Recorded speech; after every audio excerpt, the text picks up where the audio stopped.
ہمارے امام حضرت امام اعظم رضی اللہ عنہ کا ایک دہریے سے خدا کی ہستی کے منکر سے مناظرہ مقرر ہوا، اور موضوع مناظرہ یہی مسئلہ تھا کہ عالم کا کوئی خالق ہے یا نہیں۔ اس اہم مسئلہ پر مناظرہ، اور پھر اتنے بڑے امام سے۔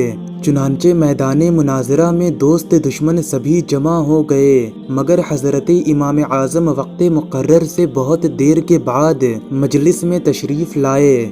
دہریے نے پوچھا کہ آپ نے اتنی دیر کیوں لگائی؟ آپ نے فرمایا کہ اگر میں اس کا جواب یہ دوں کہ میں ایک جنگل کی طرف نکل گیا تھا، وہاں ایک عجیب واقعہ نظر آیا جس کو دیکھ کر میں حیرت میں آ کر وہیں کھڑا ہو گیا، اور وہ واقعہ یہ تھا کہ دریا کے کنارے ایک درخت تھا۔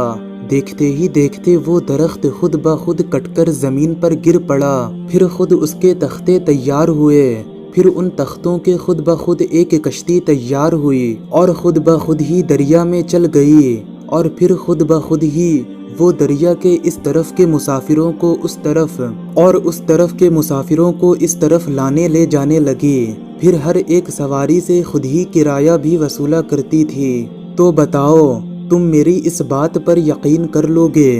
دہریے نے یہ سن کر ایک قہقہہ لگایا اور کہا، آپ جیسا بزرگ اور امام ایسا جھوٹ بولے تو تعجب ہے۔ بھلا یہ کام کہیں خود بخود ہو سکتے ہیں؟ جب تک کوئی کرنے والا نہ ہو کسی طرح نہیں ہو سکتے۔ حضرت امام اعظم نے فرمایا کہ یہ تو کچھ بھی کام نہیں ہے، تمہارے نزدیک تو اس سے بھی زیادہ بڑے بڑے عالیشان کام خود بخود بغیر کسی کرنے والے کے تیار ہوتے ہیں۔